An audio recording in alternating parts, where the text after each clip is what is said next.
कहानी की शुरुआत में हम एक आदमी और एक औरत को देखते हैं। आदमी का नाम सेंसे है और औरत का नाम सच्चान। मौसम खराब था और तेज बारिश हो रही थी। वो दोनों नदी के पास आ जाते हैं। सच्चान उससे कहती है कि हमें साथ जाना चाहिए, जिस पर वो कहता है कि हाँ तुमने सही कहा। इसके बाद वो दोनों एक लाल धागे को अपने हाथों से बांध लेते हैं। देखकर ऐसा लग रहा था कि वो दोनों नदी में कूदकर अपनी जान देने वाले हैं, पर इससे पहले कि वो ये कर पाती अचानक से यह ट्रक खुन आकर इन दोनों को हिट कर देता है और इस तरह हमें पता चलता है कि इस दिन एक महान लेखक और उसकी प्रेमिका मारे गए। अगले सीन में हम फिर से सेंसे को देखते हैं, जिसकी आंख खुलती है और वो अपने आप को एक चर्च जैसी जगह पर पाता है। वो कहता है कि क्या यही वो जगह है जहाँ पर लोग मरने के बाद आते हैं। देखने में उसे ये जगह वेस्टर्न टाइप लग रही थी। तभी एक आवाज आती है जो कहती है, नहीं ये वो जगह नहीं है जहाँ लोग मरने के बाद आते हैं। तुम्हारा स्वागत है एडवेंचरर। सेंसे उससे पूछता है कि वो कौन है, इस पर वो बताती है कि मैं दूसरी दुनिया से आने वाले लोगों को गाइड करती हूँ और मेरा नाम अनेते है। वो उसे ये दुनिया दिखाती है और कहती है कि ये उसकी दुनिया से बहुत अलग है। यहाँ हर तरह की बीस्ट, मॉन्स्टर और डीमन रहते हैं। तुम इस दुनिया में टेलीपोर्ट होकर आए हो ताकि इस दुनिया के लोगों की मदद कर सको और इसी अंधकार से छुटकारा दो। यानी कि सेंसे जो मरना चाहता था वो अब इस दूसरी दुनिया में आ चुका है। वो आगे कहती है, एडवेंचरर सेंसे, तुम्हें एक मिशन दिया गया है। और वो जैसे ही पीछे मुड़कर देखती है तो पाती है कि सेंसे ने जहरीली पिल्स खा ली हैं फिर से जान देने के लिए। लेकिन अनेते अपना डिटॉक्सिफाई मैजिक यूज करके उसे वापस से ठीक कर देती है। सेंसे उसे कहता है कि तुम्हें ये सब करने की कोई जरूरत नहीं है, मैं वैसे भी जीना नहीं चाहता, तुम मुझे परेशान कर रहे हो। लेकिन अनेते बताती है कि तुम ऐसा नहीं कर सकते, बल्कि तुम एक हीरो बनोगी जो एक महान मिशन करके इस दुनिया को बचाएगा। सेंसे कहता है कि उसे इस दुनिया की कोई फिक्र नहीं है और फिर से उन पिल्स को उठाकर खाने लगता है। वो उसे आगे बताती है कि उसे चुना गया है, वो चोजन वन है। जिस पर सेंसे कहता है, किसने चुना? मैं नहीं चाहता था कि मुझे इस महान काम के लिए चुना जाए। अनेते आगे एक्सप्लेन करती है कि उसे ट्रक कुन ने हिट किया था, जो असल में सिर्फ उन्हीं लोगों को हिट करता है जो अपनी जिंदगी में खुश नहीं है। इसीलिए ट्रक कुन उन्हें हिट करके एक नई लाइफ शुरू करने का एक मौका देता है और ये मौका तुम्हें भी मिला है, तुम्हें ये मौका गंवाना नहीं चाहिए। सेंसे गुस्से में कहता है, तुम्हारे उस ट्रक कुन ने मेरे एक बहुत ही खास पल को बर्बाद कर दिया जो मैं सच्चन के साथ बिताने वाला था। और वैसे भी तुम होती कौन हो इस चीज का फैसला करने वाली कि कौन अपनी लाइफ में खुश है और कौन नहीं। इसके बाद सेंसे एक सिगरेट जलाता है, फू फू करने लगता है अपने आप को और ज्यादा कमजोर करने के लिए। अनेते उसकी स्टैट्स देखती है कि आखिर वो कितना पावरफुल है, क्योंकि दूसरी दुनिया से आने वाले हर एक इंसान के पास कोई ना कोई खास पावर होती ही है, तो सेंसे के पास भी होनी चाहिए। और उसके स्टेट्स देखकर उसके होश उड़ जाते हैं, क्योंकि उसका लेवल 1 था और बहुत ही ज्यादा वीक, जो कि हैरानी की बात थी, क्योंकि इस दुनिया में आने वाला कोई भी नया एडवेंचर आज तक इतना कमजोर नहीं हुआ जितना कि सेंसे है। अनेते सोचती है कि शायद जरूर ट्रक कुन से कोई गलती हुई होगी जो सेंसे इस दुनिया में टेलीपोर्ट हो गया। सेंसे यहाँ से बाहर जाने लगता है और अनेते उसे रोककर कहती है कि तुम्हें बाहर नहीं जाना चाहिए, तुम इस दुनिया में इतने वीक होने के बावजूद बिल्कुल नहीं टिक पाओगे। इस पर सेंसे कहता है कि उसे इस चीज से कोई फर्क नहीं पड़ता, वैसे भी वो बाहर जाकर सबसे पहले मरने के लिए एक सबसे अच्छी जगह देखेगा। लेकिन अनेते उसे एक चीज सजेस्ट करती है कि जाने से पहले वो कम से कम एक प्रोफेशन चूज कर ले कि आखिर वो इस दुनिया में क्या बनना चाहता है। इस पर सेंसे कहता है, इसमें चूज क्या करना है,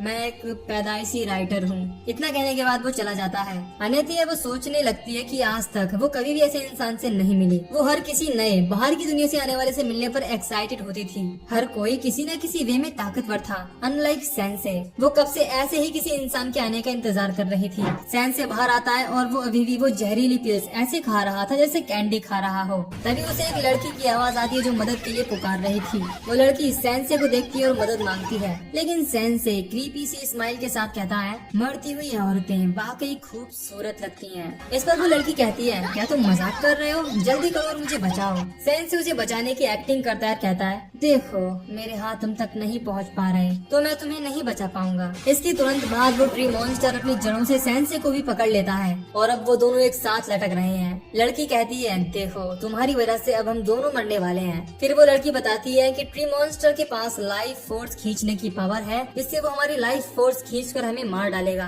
वेल सेंसे को कोई फर्क नहीं पड़ता, उसके लिए तो अच्छा ही है कि रास्ते में उसे कोई मिल गया जो उसे मारने वाला है। वो ट्री मॉन्स्टर ऐसा ही करता है और दोनों की लाइफ फोर्स खींचने लगता है, पर सेंसे की बॉडी में पॉइजन है और नेगेटिव लाइफ फोर्स, जिसे अब्सॉर्ब करके बेचारे ट्री मॉन्स्टर में ही जहर फैलने लगता है। इसके बाद देखते ही देखते वो डिस्ट्रॉय हो जाता है और दोनों बच जाते हैं। सेंसे फिर से एक बार अनइंटेंशनली बच गया था, लेकिन कैट की तरह दिखने वाली ये लड़की सेंसे को देख के हैरान है कि ये चीज क्या है। तभी एक ऑटोमेटेड वॉइस सुनाई देती है जो कहती है कि सेंसे ने ट्री मॉन्स्टर को 300 का पॉइजन डैमेज देकर मार दिया है और उसका लेवल 1 से 3 हो जाता है। वो लड़की कहती है कि तुम तो काफी ताकतवर हो जो ट्री मॉन्स्टर को इतनी आसानी से हरा दिया। सेंसे दुखी था कि ऐसा उसके साथ ही क्यों होता है। वो अब तक 5 बार मरने की कोशिश कर चुका है और हर बार फेल रहा। वो लड़की कहती है मुझे खुशी है कि तुम्हें कुछ नहीं हुआ और उसे बचाने के लिए शुक्रिया कहती है। इसके बाद वो उसे अपने साथ उसके टाउन चलने के लिए इनवाइट करती है, उसे बचाने के लिए थैंक यू के तौर पर। वो उसे उठाने की कोशिश करती है, जिस दौरान सेंसे की नजर अपने हाथ में बंधी उस लाल धागे पर जाती जो उसे सच्चान ने बांधा था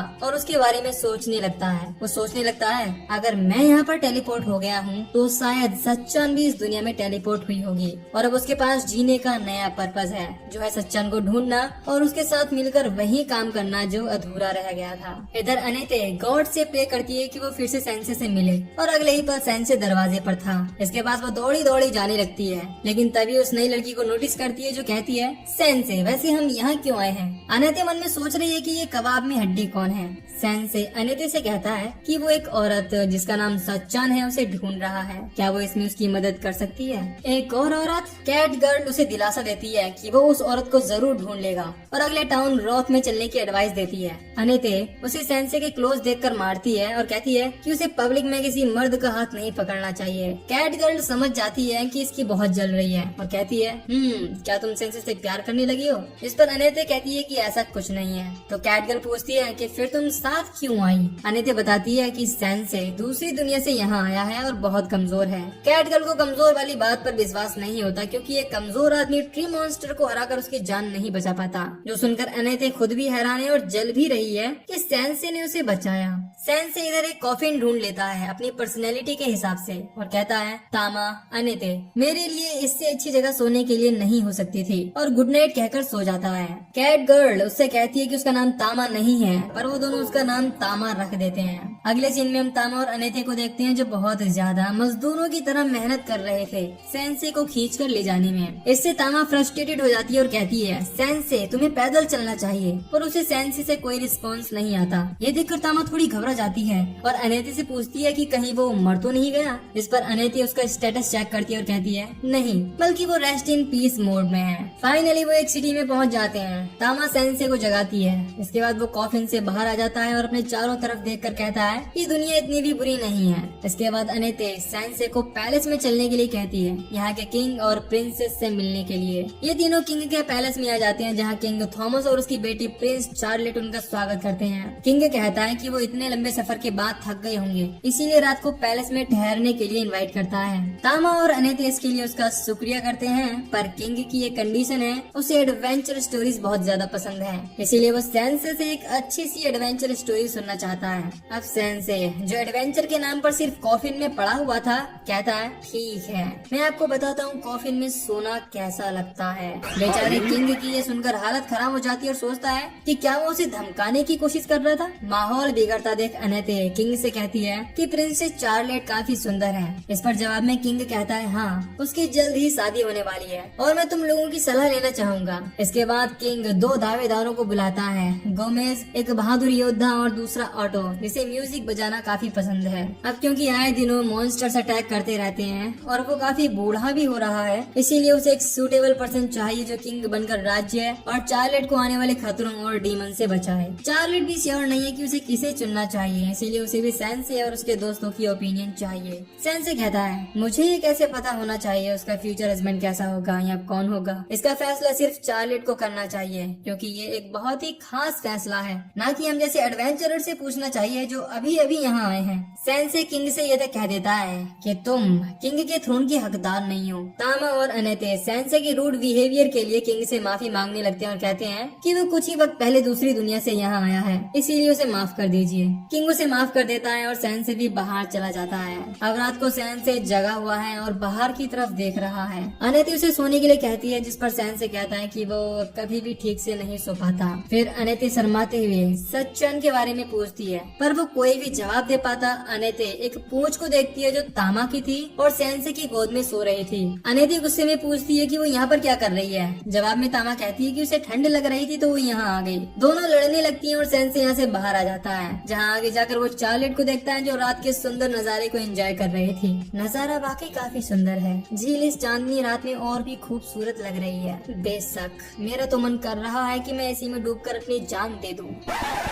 खैर सेंसे अपनी छोट चार्लेट की परेशानियों पर लाइट डालता है। चार्लेट कहती है कि गोमेज को ज्यादा वक्त नहीं हुआ है और वो उनकी आर्मी में सबसे बहादुर और ताकतवर है, इसीलिए उसे गोमेज को चूज करना चाहिए। पर दूसरी तरफ ऑटो, जो कि उसका बचपन का दोस्त है, जब भी उसने अपनी लाइफ में डाउन फील किया उसके म्यूजिक ने उसे अच्छा फील कराया। सेंसे कहता है कि ये अच्छी बात है कि तुम अपने पिता की फिक्र करती हो, पर मैंने खुद अपनी लाइफ में किसी की सलाह नहीं ली कि मुझे कैसे जीना चाहिए।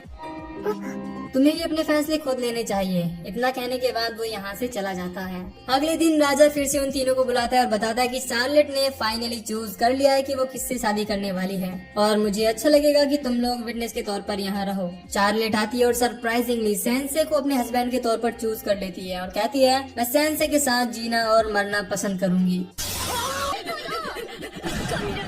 चार्लेट बताती है कि भले ही बुरे वक्त में ऑटो की म्यूजिक ने उसे अच्छा फील कराया हो, लेकिन वो डम्ब है और उसे बस इस चीज की चिंता है कि वो अपना नया गाना किसे सुनाए। यहाँ तक कि रात भी बैकग्राउंड म्यूजिक वहीं बजा रहा था। और दूसरा गोमेज, वो भले ही ताकतवर है पर वो बांस मारता है। राजा ये देख परेशान है कि उसने ये क्या तमाशा लगा रखा है, लेकिन चार्लेट कहती है माई लाइफ माई रूल्स। इधर गोमेज इस बात से नाराज है कि उसने उसे बदबूदार कैसे कहा। वो अपना मास्क उतारता है और रिवील होता है कि वो डार्क लॉर्ड का सर्वेंट है, जो चार्लेट से शादी करके उसका राज्य हत्या कर अपने डार्क लॉर्ड को गिफ्ट में देने वाला था। लेकिन अब ऐसा नहीं हो पाएगा। वो कहता है कि मुझे नहीं पता था कि राजकुमारी इतनी सातिर है, जो उसने इतनी अच्छे बेस के अंदर मुझे पहचान लिया। सेंसे चार्लेट की इस चीज के लिए तारीफ करता है, पर चार्लेट कहती है ऐसा कुछ नहीं है। उसे नहीं पता था कि वो डार्क लॉर्ड का सर्वेंट है। उसने वैसा कहा क्योंकि वो वाकई बांस मारता है। सच में? वैसे भी अब मेरे पास कोई चारा नहीं रहा, तुम सबको मरना होगा। गोमेज हर तरफ तबाही मचाने लगता है और तावा उसे रोकने के लिए उसका सामना करती है और 2-4 किक मारती है, पर इससे गोमेज का कुछ नहीं होता। वो उसका सीढ़ी तोड़ने की कोशिश करती है पर नाकाम हो जाती है। पीछे ऑटो हनी सिंह की तरह इस सिचुएशन में भी म्यूजिक बजाने लगता है। इस तबाही के बीच सेंसे गोमेज के सामने 2 शब्दों की अपनी रिक्वेस्ट रखता है और कहता है सुन मोटी बुद्धि वाली गाय, क्या तुम हम लोगों को पहले मार सकते हो? अगर ऐसा हो जाता तो मेरी किस्मत पर 4 चांद लग जाएंगे। सेंसे चार्लेट का हाथ पकड़ लेता है क्योंकि उसने उसके साथ मरने की कसम जो खाई थी। गोमेज कहता है ठीक है, तुम्हें ठिकाने लगाने के बाद मैं इस राज्य को मिट्टी में मिला दूंगा और सभी लोगों को चुन चुन कर मारूंगा। सेंसे कहता है जो मर्जी आए वो करना, ये हमारी प्रॉब्लम नहीं है। पर चार्लेट को ये सब अच्छा नहीं लगता। गोमेज अपने सींग पहने करता है और तेजी से उन दोनों की तरफ बढ़ता है। इस दौरान चार्लेट रियलाइज करती है कि नहीं, वो मरना नहीं चाहती क्योंकि उसके बाद इस राज्य और इसके लोगों का ख्याल रखने वाला कोई और नहीं होगा, और सेंसे के साथ मरने के डिसीजन को रिग्रेट करती है। अब इससे पहले कि गोमेज इन दोनों को हिट करता,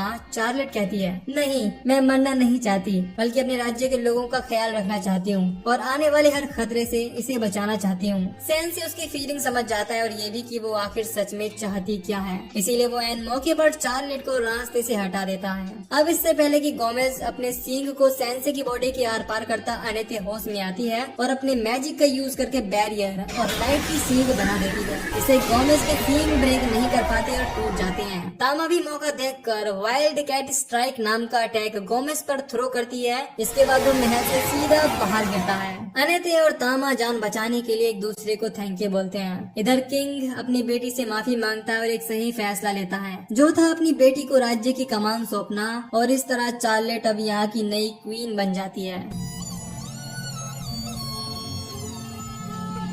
इधर अनेते और तामा फिर से सेंसे का कॉफिन खींच कर ले जा रही होती हैं और उन्हें डाउट है कि क्या चार्लेट का क्वीन बनना सही है क्योंकि वो बस 16 साल की है। इस पर सेंसे कहता है हमें इसकी चिंता करने की कोई जरूरत नहीं है, ये उसका खुद का डिसीजन है। वैसे भी मरती हुई औरतों से ज्यादा खूबसूरत अपने खुद के पैरों पर खड़ी होने वाली औरतें होती हैं। अगले सीन में हम तीनों को एक रॉकी सी प्लेस पर देखते हैं जहां तामा कहती है कि उसे भूख लग रही है, और इसी दौरान हमें उनके लेवल्स के बारे में और उनकी पावर के बारे में भी पता चलता है। तामा का लेवल 15, स्किल्स है cat punch, cat kick, wild cat strike. Anete 19 level, skills है क्योर यानी कि हीलिंग, डिटॉक्स और शील्ड। और सेंसे जिसका लेवल 3, नो स्किल्स और बॉडी में जहर ऊपर से। खैर अब इन्हें पहुंचना था गुरून नाम के शहर में, जो तामा का होम टाउन भी है, जहाँ यहाँ के लिए अभी भी कुछ दिनों का सफर बाकी है, पर इससे पहले अनेते ज्वीटन टेम्पल पर रुकना चाहती है, क्योंकि बाहरी दुनिया से जो भी आता है वो इन 4 टेम्पल में से किसी एक पर टेलीपोर्ट होता है। इसके बाद उनका सफर डार्क लॉर्ड के कैसल पर खत्म होता है, पर क्योंकि सेंसे का गोल डार्क लॉर्ड को हराना नहीं है, इसीलिए उन्हें हर एक टेम्पल पर जाकर इन्फॉर्मेशन इकट्ठी करनी होगी। और वैसे भी वो खुद भी नहीं चाहती कि सेंसे डार्क लॉर्ड से पंगा नहीं। उसकी इतनी चिंता करते देख तामा कहती है, तुम शायद सेंसे से प्यार करती हो, पर जिस औरत के बारे में सेंसे बात कर रहे थे इसका नाम सच्चन है, क्या पता वो सेंसे की लवर हो। नहीं, ऐसा नहीं हो सकता। तामा कहती है कि उसने सेंसे के साथ सफर पर जाने के लिए अपनी जॉब छोड़ दी है, तो उसे नहीं लगता कि उसकी टेम्पल में एंट्री अलाउड भी होगी। पर अनेते कहती है कि चिंता की कोई बात नहीं है, क्योंकि उसने अपने परिचित के हाथों इस्तीफा भिजवा दिया है। वैसे क्या वो चीज तुम्हारी परिचित है? अनेते उसे यहाँ देखकर शॉक्ड थी, जिसका मतलब उसने उसका रेजिग्नेशन लेटर डिलीवर नहीं किया था और सेंसे का खून चूसने में बिजी था। अनेते उसे डांटती है और वो अपने मुंह से उसका रेजिग्नेशन लेटर बाहर निकालता है। सेंसे को ये चीज काफी प्यारी लगती है और वो उसका नाम मेलोस रख देता है, जो उसे भी काफी पसंद आता है। इतना करने के बाद वो फिर से कॉफिन में सो जाता है। तभी आसमान से एक बड़ा सा ड्रैगन इनके सामने आ धमकता है, जिसे देखकर तामा और अनेते दोनों की हालत खराब हो जाती है। तामा कहती है कि ये तो दुनिया का सबसे ताकतवर ड्रैगन है, पर ये यहाँ क्या कर रहा है?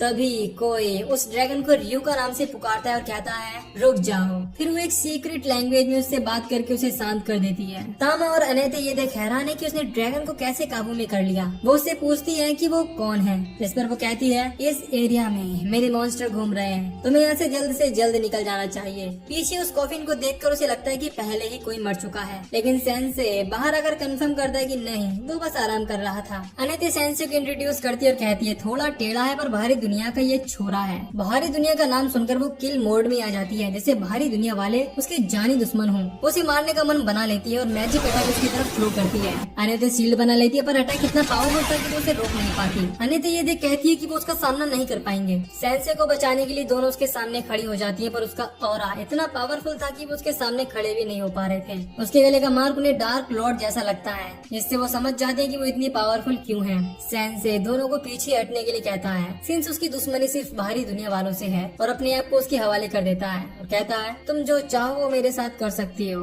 मैं मरने के लिए तैयार हूँ। वो मौका नहीं गवाती।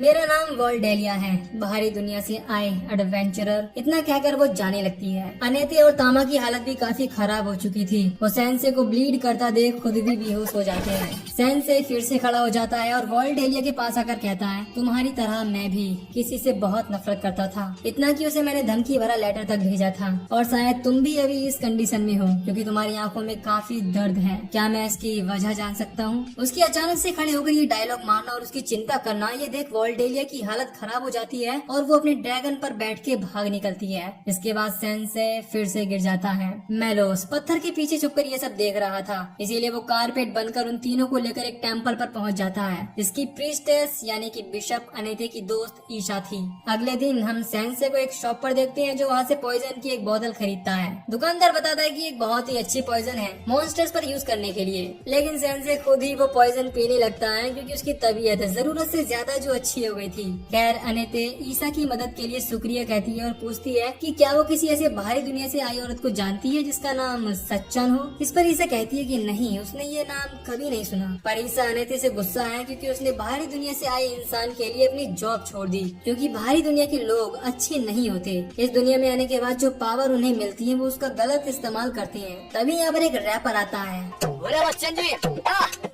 जो उन दोनों से कहता है, हे लेडीज, तुम दोनों को आपस में लड़ना नहीं चाहिए। वो अपना नाम कोतारो बताता है और कहता है कि मेरे साथ तुम लोगों को थोड़े मजे कर लेने चाहिए, मेरे पास अनलिमिटेड मनी की स्किल्स है, आओ तुम लोगों को शॉपिंग कराऊं। लेकिन वो उस ठरकी को भगा देती है, जिस पर कोतारो कहता है कि वो अपने अपमान का बदला लेकर रहेगा। देखा, ये सारे बाहरी दुनिया वाले एक जैसे होते हैं। लेकिन अनेते उससे कहती है, नहीं, सेंसे अलग है, यहाँ तक कि उसके पास कोई स्किल भी नहीं है। आगे बताते हुए कहती है कि इसके बावजूद बावजूद भी उसने डार्क लॉर्ड से उन दोनों को बचाया। ये सुनकर ईसा हैरान रह जाती है और रिवील करती है कि ऐसा नहीं हो सकता, क्योंकि डार्क लॉर्ड को बाहरी दुनिया वालों ने 7 दिन पहले ही हरा दिया है, जो जानकर अनेथे शॉक्ड रह जाती है। अगले सीन में हम एक ड्रैगन को देखते हैं जो बाहरी दुनिया वालों के कैद में था, और डार्क लॉर्ड के थ्रोन पर बैठा एक बंदा कहता है, तुम कितना भी चिल्ला लो कुछ नहीं होने वाला, तुम्हारा मास्टर वापस नहीं आने वाला, हम उसे ठिकाने लगा चुके हैं। दूर एक क्लिफ पर खड़ी वॉल्डेलिया डार्क लॉर्ड के कैसल को देख रही है और कहती है, पिताजी। इसे सुनकर हम जान पाते हैं कि वॉल्डेलिया डार्क लॉर्ड की बेटी है और उसके फादर के कैसल पर बाहरी दुनिया वालों ने अब कब्जा कर लिया है। इधर अनेती और तामा दोनों ही खुश हैं ये जानने के बाद कि बाहरी दुनिया वालों ने डार्क लॉर्ड को हरा दिया है। इसका मतलब था कि इस दुनिया में फाइनली अब शांति वापस लौट आएगी। लेकिन फिर उनके मन में ख्याल आता है कि अगर डार्क लॉर्ड मारा जा चुका है तो वो लड़की कौन थी। तामा अनेती से पूछती है कि 7 दिन पहले डार्क लॉर्ड मारा जा चुका है और 7 दिन पहले ही सैंसे इस दुनिया में आया है, इसका क्या मतलब हो सकता है, क्योंकि इस हिसाब से उसके यहाँ होने का कोई सेंस नहीं बनता।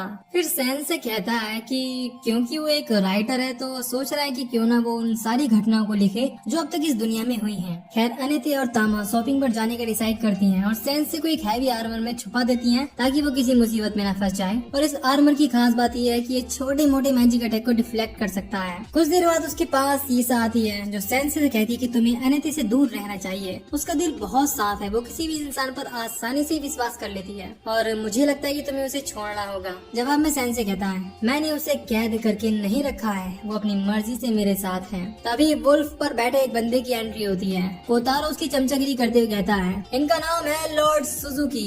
सुजुकी सब लोगों के सामने ऐलान करता है, डार्क लॉर्ड हार चुका है, इसका मतलब है कि तुम्हारी दुनिया में अब शांति और खुशहाली फिर से लौट आई है। ये सुनकर सारे लोग बहुत खुश होते हैं और सेलिब्रेट करते हैं। लेकिन फिर सुजुकी कहता है, चलो अब काम की बात पर आते हैं। देखो बाहरी दुनिया वालों ने तुम्हारी दुनिया को बचाने के लिए अपनी जिंदगी दांव पर लगाई है, इसीलिए मुझे लगता है कि अब बाहरी दुनिया वालों को इस दुनिया पर राज करना चाहिए। फिर कोतारो अनाउंस करता है, इस टाउन पर अब लॉर्ड सुजुकी रूल करेंगे, सारे लोग लॉर्ड सुजुकी के सामने अपने घुटने टेक दो। ये सुन लोग घबरा जाते हैं कि ये क्या हो रहा है। तभी कोतारो अनेती और तामा को देख लेता है और सुजुकी को बताता है कि यही वो दोनों हैं जिन्होंने उसके साथ बदतमीजी की थी। सुजुकी को ये बात पसंद नहीं आती कि उसने बाहरी दुनिया वाले के साथ बदसलूकी कैसे की, इसीलिए वो उसके सर पर हाथ रखकर अपनी स्किल का यूज करके उसे अपना पालतू बना लेता है, क्योंकि उसके पास किसी को भी अपना पेट बनाने की स्किल थी। तामा कोतारो से पूछने की कोशिश करती है कि उन लोगों ने अनेती के साथ क्या किया और उसे पीटने वाली होती है, लेकिन सुजुकी उसे भी अपना पेट बना लेता है। तभी ईसा बाहर निकल कर आती है और सुजुकी से कहती है कि तुम ये ठीक नहीं कर रहे हो और ये टाउन तुम्हारे सामने नहीं झुकेगा। इसके बाद सुजुकी अपने सभी वर्ड्स को लोगों पर छोड़ देता है, जिसके बाद वो पूरे शहर में तबाही मचाना शुरू कर देते हैं। इसके बाद सुजुकी ईसा से कहता है, मैं तुम्हारे चर्च को अब अपने कैसल की तरह यूज करूंगा। तबाही जारी है और लोगों में भगदड़ मची हुई है। इस दौरान तामा सैंसे के पास आकर उसके आर्मर पर अटैक करने लगती है, लेकिन जैसे ही आर्मर टूटता है हेलमेट उसके सर पर लग जाता है और वो बेहोश हो जाती है। सैंसे तामा को एक बैरल में बंद कर देता है। तभी उसकी नजर ईसा पर जाती है। उसे पता चलता है कि सुजुकी जब इस दुनिया में आया था तो वो बिल्कुल भी ऐसा नहीं था, वो एक वीक पर्सनैलिटी वाला इंसान था। ये सुनकर सैंसे उसकी ये बातें अपनी नोटबुक में नोट करने लगता है और कहता है कि इसी तरह के इंसानों के बारे में जानकर उसे एक्साइटमेंट होती है। इसके बाद वो चर्च जाने का फैसला करता है जहाँ सुजुकी था। ईसा भी उसके साथ जाने का फैसला करती है। ये दोनों चर्च के सामने आ जाते हैं जहाँ पर ईसा उसे समझाती कि उसे बिना प्लान के अंदर नहीं जाना चाहिए, वरना वो बीस्ट उसके टुकड़े कर डालेंगे। सैंसे पॉइजन की बोतल निकालता है। इसे देखकर ईसा श्योर है कि सैंसे के पास जरूर कोई प्लान है, लेकिन वो इडियट उस बोतल को खुद ही पी जाता है और सीधे दरवाजा खोल देता है। क्या इसका दिमाग खराब हो गया है? सैंसे सुजुकी के सामने आता है और कहता है, मुझे तुम्हारी कहानी में काफी दिलचस्पी है, मैं तुम्हारे बारे में एक नॉवल लिखना चाहता हूँ। सुजुकी कहता है, ठीक है, अगर तुम मेरी हीरोगिरी के चर्चे अपनी नॉवल में लिखना चाहती हो तो मैं तुम्हें नहीं रोकूंगा। इस पर सैंसे कहता है, नहीं, बल्कि मैं एक ऐसे इंसान की कहानी को लिखना चाहता हूँ जिसे जरूरत से ज्यादा पावर ने अंधा कर दिया। सुजुकी इसे अपनी ईगो पर ले लेता है और अपने बीस्ट को उस पर अटैक करने के लिए भेज देता है। इस बीच ईसा बीच में आकर एक एक करके उन वुल्फ्स को मारने लगती है। सैंसे अपनी नॉवल को लिखने में बिजी था और ईसा एक वुल्फ के सामने स्ट्रगल करने लगती है। मौके का फायदा उठाकर सुजुकी मैजिक अटैक उनकी तरफ थ्रो करता है, लेकिन इससे पहले कि अटैक उन्हें हिट कर पाता, मेलोस बीच में आ जाता है, जिससे वो अटैक डिफ्लेक्ट होकर सुजुकी और कोतारो की तरफ आ जाता है। मेलोस ने उसी आर्मर का हेलमेट पहन रखा था जिसमें अनेती और तामा ने उसे बंद किया था। इसकी खासियत मैजिक अटैक को डिफ्लेक्ट करना था। खैर कोतारो डरा हुआ है क्योंकि अब उनके पास और कोई वुल्फ्स नहीं बचे हैं, पर सुजुकी अपने सबसे ताकतवर वुल्फ को समन करता है जो सीधे जाकर सैंसे के शोल्डर पर बाइट कर लेता है, लेकिन सेंसे की बॉडी का वो जहर उसमें ट्रांसफर हो जाता है, जिसके बाद वो वुल्फ मारा जाता है। ये देख दोनों हैरान रह जाते हैं। कोतारो मौका देखकर भाग निकलता है। ईसा सुजुकी से हार मानने के लिए कहती है, लेकिन फिर वो अनेते को समन करता है, जिसके बाद वो ईशा पर अटैक कर देती है। ईसा को समझ नहीं आता कि वो क्या करे, क्योंकि वो अपनी दोस्त को चोट नहीं पहुंचाना चाहती थी। फिर सेंसे अनेते की तरफ बढ़ने लगता है ताकि उसे बातों से समझा सके, लेकिन सुजुकी कहता है कि उसकी बातों का उस पर कोई असर नहीं होगा, क्योंकि वो उसकी पेट जो है। लेकिन सेंसे अनेते के सामने आकर खड़ा हो जाता है और कहता है, मैं जानता हूँ तुम पिंजरे में बंद कोई बर्ड नहीं हो। अनेते उस पर अटैक नहीं कर पा रही थी, जो देख सुजुकी उसे फोर्सली ऑर्डर देता है कि वो उसे मार डाले, लेकिन अनेते उस खंजर को अपने आप को ही मार लेती है, जिससे वो सुजुकी के कंट्रोल से बाहर आ जाती है। सुजुकी ये देख हैरान था कि उसकी ओवर पावर्ड स्किल को सेंसे ने अपनी बातों से यूजलेस कर दिया। फिर वो पास पड़े उस खंजर को उठाता है और अपने आप को मारने की कोशिश करता है, लेकिन इससे पहले कि वो ये कर पाता, सेंसे उसे रोक लेता है और कहता है कि मेरी नॉवल अभी कंप्लीट नहीं हुई है, तुम ऐसा नहीं कर सकते। इसके बाद वो उसे अपनी कहानी बताने के लिए कहता है। सुजुकी बताना शुरू करता है। कहता है कि उसे स्कूल में हमेशा बुली किया जाता था, उसे किसी पालतू की तरह यूज किया जाता था। उसने मरने के बारे में हजारों बार सोचा, पर उसके पास ये तक करने का करेज नहीं था। पर एक रात उसे ट्रक ने हिट किया। इसके बाद उसकी आंख ईशा के सामने खुली और उसे पता चला कि वो इस दुनिया में टेलीपोर्ट हो गया है। इसके बाद उसने अपनी स्पेशल एबिलिटी पेट का यूज करके बहुत से जानवरों को अपना पेट बनाया, लेकिन यहाँ के लोगों ने भी उसके साथ अच्छा सलूक नहीं किया। और वैसे भी जिसके साथ उसकी दुनिया वालों ने बहुत गलत किया हो, वो कैसे अचानक से पावर मिलने के बाद दूसरी दुनिया का हीरो बन सकता है। ये इतना आसान नहीं है, मैं बस एक कमजोर सा डरपोक हूँ। सेंसे फिर कहता है, मेरी नॉवल कंप्लीट हो चुकी है। नॉवल है ऐसे दुखी इंसान की जिसे इस दुनिया में हीरो के तौर पर जीने का एक मौका मिला, पर अपनी कमजोरी की वजह से वो ना तो हीरो बन सका और ना ही एक विलन। इसके बाद सेंसे अपनी नोटबुक में लिखता है, no longer allowed in another world. इसके बाद उसकी नोटबुक से तेज रोशनी निकलती है और नोटबुक के पेपर सुजुकी को चारों तरफ से घेर लेते हैं। देखते ही देखते वहाँ पर टेलीपोर्टेशन मैजिक सर्कल एक्टिव होता है और पलक झपकते ही सुजुकी वहाँ से गायब हो जाता है। ईसा और अनेते ये देखकर हैरान हो जाते हैं, मानो ये इम्पॉसिबल हो, क्योंकि सेंसे ने सुजुकी को वापस से अपनी दुनिया में भेज दिया था। अनेते सेंसे की पावर स्टेट्स दोबारा देखती है और अब उसके पास एक स्पेशल स्किल भी थी, राइटिंग। ईसा ये सब देखकर सोचती है कि कहीं सेंसे इस दुनिया में इसीलिए तो नहीं टेलीपोर्ट हुआ ताकि वो बाहरी दुनिया के बुरे लोगों से लड़ सके। खैर पैट किए गए वुल्फ्स वापस जाने लगते हैं और तामा भी ठीक हो चुकी थी। इधर ईशा अनेते से कहती है कि वो सेंसे के बारे में गलत थी और अब उसके लिए आने वाले सफर और भी खतरनाक होंगे, तो उसे सेंसे और खुद का ख्याल रखना होगा। फिर वो सेंसे से सुजुकी के बारे में पूछती है कि क्या वो अपनी दुनिया में वापस लौटकर फिर से दुख भरी जिंदगी जी रहा होगा। इस पर सेंसे कहता है कि नहीं, भले ही उसकी कहानी इस दुनिया में खत्म हो गई हो, लेकिन उसकी खुद की दुनिया में वो अपनी कहानी को किस मोड़ पर ले जाना चाहता है ये अभी भी उसी के हाथ में है। दूसरी तरफ हम सुजुकी को देखते हैं, जो अपनी लाइफ को एक नए सिरे से शुरू करना चाहता था, इसीलिए वो सुपरमार्केट में एक जॉब ले लेता है। इधर हम यहाँ की सोनटैग रीजन के बीफ कैथेड्रल यानी कि बड़े चर्च को देखते हैं, जहाँ पर बिशप ईसा आती है और वो एक दूसरे बिशप जिसका नाम वुल्फ है उससे मिलती है। और इन दोनों की बातचीत से पता चलता है कि वुल्फ बेबड़ा है, क्योंकि वो जिस इलाके का बिशप है यहाँ कहीं पादरी है, उसे वहाँ डॉर्फ्स की बदबू को सहना पड़ता है। फिर यहाँ आर्क बिशप आता है और वुल्फ को कहता है कि उसे रेसिज्म जैसी बातें नहीं करना चाहिए, वो भी पेपल स्टेट में यानी कि इस चर्च में। इसके बाद यहाँ इन सभी का सीनियर आता है और सभी को अपनी अपनी सीट लेने के लिए कहता है। इससे पहले कि इन लोगों की मीटिंग शुरू हो पाती, वहाँ पर एक और बिशप आती है जो देरी से आने के लिए माफी मांगती है। इसका इस मीटिंग में फर्स्ट टाइम था, क्योंकि वो अर्स्टेन टेम्पल की नई बिशप थी। इसका नाम था आर्या और ये असल में अनेते की रिप्लेसमेंट थी। इसके बाद एक एक करके सारे बिशप अपनी अपने इलाकों के बारे में बताने लगते हैं कि उनकी रीजन में शांति और खुशहाली है। लेकिन फिर ईशा बताती है कि हाल ही में उसके रीजन में एक बाहरी दुनिया वाले ने, जिसका नाम सुजुकी था, उसने आधे व्हील टाउन को बर्बाद कर दिया और अब वो रेनोवेशन फेज में है। ये सुनकर इनका सीनियर कार्डिनल मिलर कहता है कि मुझे तुम लोगों से बाहरी दुनिया वालों के बारे में ही बात करनी थी। तो अब चाहते हैं कि हम उस टेलीपोर्टेशन को बंद कर दें जहाँ से बाहरी दुनिया के लोग आते हैं, क्योंकि अब डार्क लॉर्ड हार चुका है और उसकी जगह 7 नए बाहरी दुनिया वालों ने ले ली है, जो डार्क लॉर्ड के जितने ही बुरे हैं। अब क्योंकि ईशा ने सेंसे की पावर को देखा था, इसीलिए वो उन सबको बताती है कि इन बाहरी दुनिया वालों से लड़ने के लिए सेंसे उनके काम आ सकता है। इससे वो हाल ही में मिली थी। उसके पास एक स्पेशल स्किल है जिसकी मदद से वो बाहरी दुनिया के लोगों को उनकी दुनिया में वापस भेज सकता है। ये सुनकर सारे शॉक हो जाते हैं कि क्या वाकई ऐसी पावर एग्जिस्ट करती है। ईशा कहती है हाँ, सच में ऐसी पावर एग्जिस्ट करती है।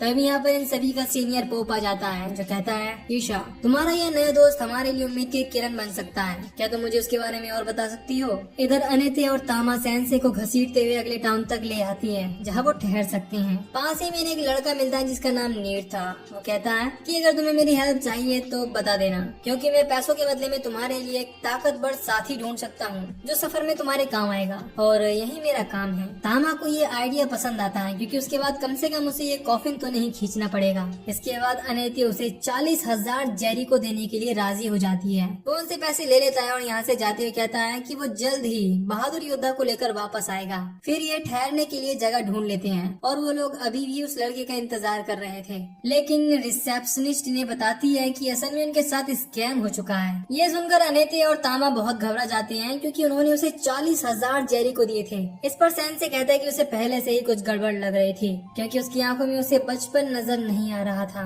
रिसेप्शनिस्ट आगे बताती है कि वो एक अनाथ लड़का है, स्कैम करके वो अपना गुजारा करता है। कोई भी उसके आगे पीछे नहीं है जो उसे समझाए कि क्या गलत है और क्या सही। इधर हम उस लड़के को देखते हैं जो अपनी स्वॉर्ड को देख रहा था, लेकिन तभी कुछ लोग उसे किडनैप कर लेते, उसका सारा सामान लूट लेते हैं। वो उनसे पूछता है कि तुम मेरे साथ क्या करने वाले हो। इस पर वो लोग कहते हैं कि हम तुझे ठिकाने लगा देंगे। इस पर वो कहता है कि नहीं, बाहरी दुनिया के लोग आकर उसे बचा लेंगे। इस पर ये तीनों रिवील करते हैं और कहते हैं हम तीनों भी तो बाहरी दुनिया के ही लोग हैं। ये जानकर वो शॉक्ड रह जाता है। इसके बाद इनमें से एक अपना अल्टीमेट वेपन निकालता है जिसकी मदद से वो उसे ठिकाने लगाने वाला था, लेकिन इससे पहले कि वो ट्रिगर दबा पाता यहाँ पर सेंसे आ जाता है जो उसे इंटरप्ट कर देता है और तीर उसके साथी को लग जाता है। वो लोग सेंसे को मारने की कोशिश करते हैं, लेकिन सेंसे कहता है ठीक है, अगर तुम लोग मुझे मारना चाहते हो तो मार दो, लेकिन अच्छा होगा अगर तुम ये तीर सीधा यहाँ मेरे दिल में मारो। उस बंदे का दूसरा साथी उसे बताता है कि ये बंदा भी हमारी तरह बाहरी दुनिया का है। वो लोग शॉक्ड रह जाते हैं जब देखते हैं कि वो उन लोगों से डर नहीं रहा बल्कि एक्साइटेड है। ये देखकर वो सेंसे से डरकर अपने साथी को उठाकर भाग जाते हैं। नीर उसकी जान बचाने के लिए सेंसे का शुक्रिया कहता है। अगले दिन तीनों निकलने के लिए तैयार थे। इन लोगों का सफर होने वाला था गुरुन टाउन की तरफ, जो कि तामा का होम टाउन है। लेकिन जाने से पहले अनेते सेंसे से पूछती कि वो कल रात कहाँ था। इस पर सेंसे कहता है कि कल रात उसे बहुत मजा आया। ये सुनकर अनेते को लगता है कि कहीं वो कल रात किसी दूसरी औरत के साथ तो नहीं था और रोने लगती है। तभी उन्हें पीछे से नीर की आवाज आती है जिससे तामा पैसे वापस मांगती है। इस पर नीर कहता है मैंने तुमसे झूठ नहीं बोला था, तुम्हें एक बहादुर योद्धा चाहिए था जो तुम्हारे सफर में तुम्हारा साथ दे, इसीलिए मैं तुम्हारे साथ चलने के लिए तैयार हूँ। इसी के साथ नीर इन तीनों की पार्टी ज्वाइन कर लेता है। लंबे सफर के बाद तामा नीर के हाथों में रस्सी थमा देती है और कॉफिन को खींचने के लिए कहती है। तभी इन्हें तामा का होम टाउन भी नजर आता है, लेकिन वहाँ पहुँचने के बाद वहाँ के गार्ड्स इन सबको बंदी बना लेते हैं। इसके बाद हम सेंसे, अनेते और नीर को कैद में देखते हैं, पर तामा को वो लोग अपने साथ ले गए थे। इन लोगों को नहीं पता कि इन्हें कैद क्यों किया गया है, पर नीर गेस करता है कि तामा ने जरूर यहाँ के राजा का खजाना चुरा लिया होगा। पर अनेते कहती है कि वो ऐसी लड़की नहीं है। नीर इनसे यहाँ से बाहर निकलने की बात करता है, किसी तरह लॉक खोल लेता है। अनेते उसकी स्किल देखकर हैरान हो जाती है और सोचती है कि वो बहादुर योद्धा के तौर पर उनके साथ आया था, एक सातिर चोर के जिसे ताले खोलने में सालों का तजुर्बा है। खैर इनका प्लान बहुत बुरी तरह फेल हो जाता है और सोल्जर उन्हें पकड़ लेते हैं। अब इन सबको किंग साइबेरियन के सामने लाया जाता है और राजा बताता है कि तुम लोग यहाँ पर इसीलिए हो क्योंकि तुम लोगों ने मेरी बेटी को किडनैप किया था और तुम लोगों को एग्जीक्यूट किया जाएगा। एग्जीक्यूशन के नाम से सेंसे के अलावा कोई भी खुश नहीं था, पर सभी हैरान है कि इन्होंने किंग की बेटी को कब किडनैप कर लिया। तभी यहाँ प्रिंसेस आती है जो कोई और नहीं बल्कि तामा थी और उसका असली नाम माटिल्डा है। उसे देख नीर और अनेते की तो आगे फटी की फटी रह जाती है और तामा अपने पिता को बताती है कि वो किडनैप नहीं हुई थी, बल्कि वो अपनी मार्शल आर्ट स्किल को इम्प्रूव करने के लिए अलग अलग देशों में घूम रही थी और इन तीनों को छोड़ने की डिमांड करती है। किंग उन तीनों को छोड़ने के लिए राजी हो जाता है, पर तामा को प्रॉमिस करना होगा कि वो एक प्रिंसेस की तरह बिहेव करेगी और उसकी बात मानेगी। तामा उन तीनों की तरफ देखती है और अपने पिता की बात मान जाती है। इसके बाद वो इन तीनों से कहती है मुझे माफ करना, पर मुझे लगता है अब हमारी जर्नी साथ में कंटिन्यू नहीं हो पाएगी। इसके बाद हम उन तीनों को यहाँ के एक रेस्टोरेंट में देखते हैं। तभी एक वेट्रेस आती है और इन तीनों से पूछती है कि क्या आप लोग राजकुमारी माटिल्डा को जानते हैं। इस पर अनेती हमें जवाब देती है। ये वेट्रेस अपना नाम फोने बताती है और कहती है कि वो प्रिंसेस माटिल्डा हिल्डा के लिए उनके पैलेस में काम किया करती थी। सेंसे को तामा की कहानी लिखने में इंटरेस्ट था, क्योंकि पहली बार जब वो उससे मिला था तो ट्री मॉन्स्टर उसे मारने वाला था और अब वो अपने पैलेस में उसके खुद के पिता की वजह से कैद है। इसीलिए वो फाउने से रिक्वेस्ट करता है कि वो तामा के पास्ट के बारे में उसे सब कुछ बताए जो वो जानती है। इधर तामा ये सोचकर हंस रही है कि जब अनेते और नीर को उसकी सच्चाई के बारे में पता चला था तो उनका मुंह खुला का खुला रह गया था, जबकि सेंसे को इस बात से कोई फर्क नहीं पड़ा। इस दौरान वो अपनी खिड़की के बाहर एक बिल्डिंग के ऊपर किसी को देखती है। इसका नाम काईवारा था। तामा के फादर अपने सोल्जर के साथ उसे कन्फ्रंट करने के लिए आ जाता है और कहता है कि वो कौन है और कहाँ से आया है। वो अपने आप को इंट्रोड्यूस करता है और कहता है कि मैं उन 7 बाहरी दुनिया के लोगों में से एक हूँ जिसने डार्क लॉर्ड को हराया है। मुझे प्यार से फॉलन एंजल ऑफ ग्लूटनी भी कहते हैं। वो ये भी कहता है कि वो इस नेशन को अपने कंट्रोल में लेने आया है और साथ ही एक डेमी ह्यूमन को खाने के लिए, स्पेशली एक फीमेल, या सीधा सीधा कहे तो वो राजकुमारी को खाना चाहता था। किंग उसे रोकने के लिए सोल्जर्स को अटैक करने के लिए भेजता है, लेकिन काईवारा अपनी स्किल का यूज करके उन सभी सोल्जर को खा जाता है। अब किंग खुद उसको कन्फ्रंट करता है और अपना powerful attack wild cat palm use करता है और उसका काईवारा पर कोई असर नहीं होता।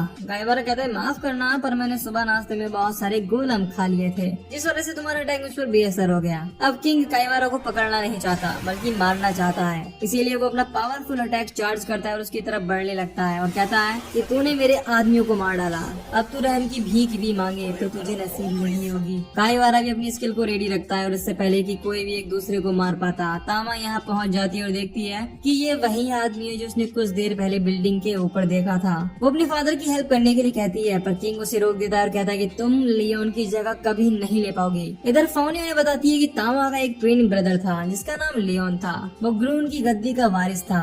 राज्य के लोगों को उन दोनों में पूरा विश्वास था, पर 10 साल पहले एक तूफानी रात में राजकुमार लियोन और उनकी मां लापा में इस दुनिया को छोड़कर चल बसे। इस वजह से किंग दुख और दर्द में रहने लगे। तामा ने अपने पिता के दुख को कम करने और थ्रोन को संभालने के लिए अपने बाल कटा लिए ताकि मार्शल आर्ट को मास्टर कर सके, लेकिन किंग ने तामा में कभी विश्वास नहीं किया। उसे आज भी यही लगता है कि तामा को छोरों वाले काम नहीं करने चाहिए। इधर तामा अपने पिता की मदद करने के लिए सामने आ जाती है, पर किंग उसे मना करते हुए कहता है कि उसकी मार्शल आर्ट यूजलेस है, लेकिन तामा कहती है नहीं, वो भी कर सकती है। इस दौरान तामा काईवारा पर अटैक करने को जाती है, जिस दौरान काईवारा उसे ऑफ गार्ड पकड़ लेता है और खाने वाला होता है, लेकिन ऐन मौके पर किंग उसे बचा लेता है और अपना एक हाथ गवा बैठता है। काईवारा कहता है माफ करना प्रिंसेस, मैं टेस्ट तो तुम्हें करना चाहता था। तामा गुस्से में उसके ऊपर अटैक करने को दौड़ती है, लेकिन अचानक से किंग का सलाहकार ब्रियार्ड आकर उसे ले जाता है और इन तीनों के पास ले आता है और कहता है कि राजकुमारी बेहोश है। फौने राज्य में अचानक आई इस आफत की जड़ के बारे में पूछती है, जिस पर ब्रियार्ड बताता है कि एक बुरे बाहरी दुनिया वाले ने अचानक से आकर ग्रून पर हमला कर दिया है और किंग उसकी कैद में है। इसके बाद काईवारा यहाँ की जनता जनार्दन के सामने ये ऐलान करता है कि अब से वो यहाँ का राजा है और उसकी फेवरेट डिश यहाँ की औरतें होंगी और किसी मर्द ने चू चाकी तो वो उसे भी खा जाएगा। तभी एक सिटीजन उसके सामने बगावत करने लगता है, जिसके बाद वो सबके सामने उसे खा जाता है, जिसे देख लोगों में भागदौड़ मच जाती है। पर काईवारा कहता है कि वो यहाँ से भाग नहीं पाएंगे क्योंकि चारों तरफ से मॉन्स्टर्स की कड़ी पहरेदारी है। इधर सपने में तामा को उसकी मदर दिखाई देती है जो उसे इनकरेज करती है अपने सपने को पूरा और वही करने को जो वो चाहती है। फिर उसकी नींद खुल जाती है। बाहर आने के बाद वो सबसे पहले अपने फादर को बचाने के लिए जाने लगती है, पर ब्रियार्ड उसे रोक लेता है। तामा कहती है कि उसे यहाँ के लोगों के लिए और अपने लेट ब्रदर लियोन के लिए काईवारा का सामना करना ही होगा।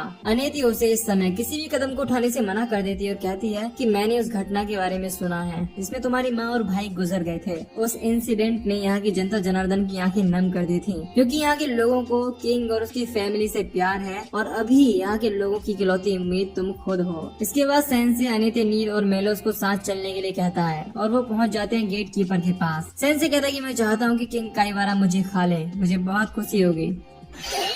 दोनों मॉन्स्टर ये सुन थोड़े ट्रबल्ड हैं कि क्या इसका पेस थोड़ा ढीला है जो ये खुद को दावत के तौर पर परोसना चाहता है। खैर इन लोगों को वेटिंग रूम में भेज दिया जाता है। इधर ब्रियार्ड खाना लेकर तामा के रूम में आता है और पता चलता है कि वो यहाँ से भाग चुकी है। दूसरी ओर काईवारा को भूख लगने लगती है और वो सोचता है कि उसे कौन सा डेमी ह्यूमन खाना चाहिए। तभी वो 2 गेट कीपर आकर उसे सेंसे के बारे में बताते हैं जो अपने आप को काईवारा को सौंपना चाहता है, लेकिन तामा यहाँ आकर इन दोनों गेट कीपर को मार देती है। इसके बाद हम किंग और लियोन को देखते हैं जो मार्शल मार्शल आर्ट प्रैक्टिस कर रहे थे। किंग उससे और फोकस्ड रहने के लिए कहता है क्योंकि वो थ्रोन का होने वाला वारिस है। तामा ऊपर से इन्हें प्रैक्टिस करता देख खुद भी ज्वाइन करने के लिए कहती है, लेकिन किंग साफ साफ मना कर देता है कि ये काम उसके नहीं है। प्रेजेंट में किंग तामा को मना करता है क्योंकि वो काइवारा का सामना नहीं कर सकती, पर तामा अपने फादर को ये साबित करना चाहती है कि वो लियोन की जगह ले सकती है। तामा उस पर अटैक कर देती है, लेकिन काइवारा सेम लाइटनिंग अटैक करता है जो किंग ने किया था और उसे काफी इंजर्ड कर देता है। तामा ये देख हैरान है कि वो उसके फादर्स की पावर को कैसे यूज कर पा रहा है।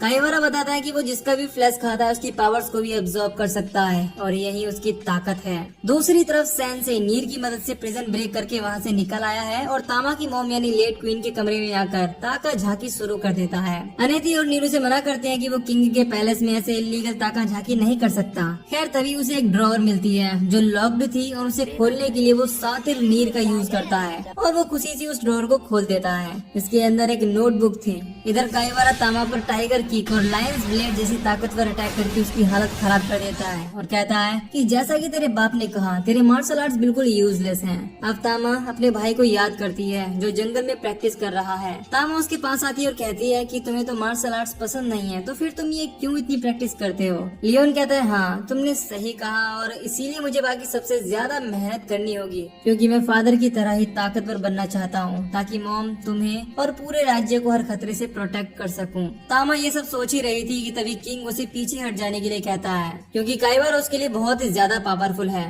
पर तामा पीछे नहीं हटना चाहती क्योंकि लियोन होता तो वो भी ऐसा ही करता। काइवारा की एक्साइटमेंट भी तामा को खाने की उतनी ही तेजी से बढ़ रही थी जितना तामा की एक्साइटमेंट काइवारा को मारने की। काइवारा अपने पास्ट के बारे में बताता है कि कैसे वो एक अमीर फैमिली से बिलोंग करता है जहाँ उसके पास हर दिन खाने के लिए मोर देन इनफ खाना था। हर दिन वो कुछ नया खाता और धीरे धीरे उसकी भूख मरने लगी। अब ये आम सा खाना उसके लिए बोरिंग बनने लगा था, इसीलिए उसने एक दिन अपनी मेड को खाना चाहा और उसे मार दिया, पर उसे रोक लिया गया और उसकी विश पूरी नहीं हो पाई।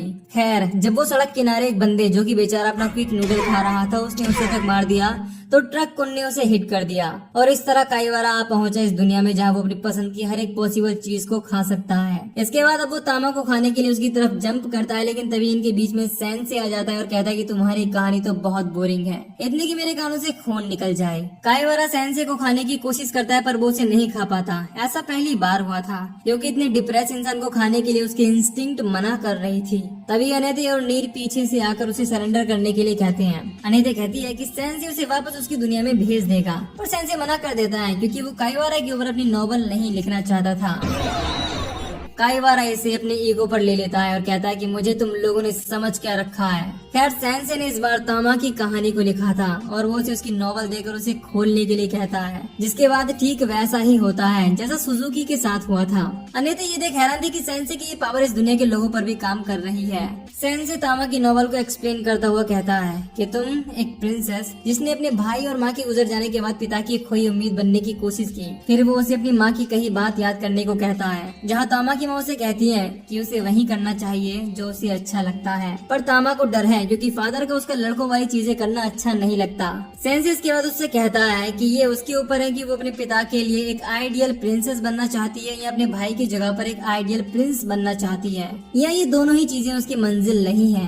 अब ये उसके ऊपर है। तभी अचानक तामा के हाथ पर डिवाइन बीस्ट के क्रेस्ट का मार्क चमकने लगता है। किंग इसे पहचान जाता है। ये मार्क सिर्फ खास लोगों को ही आता है।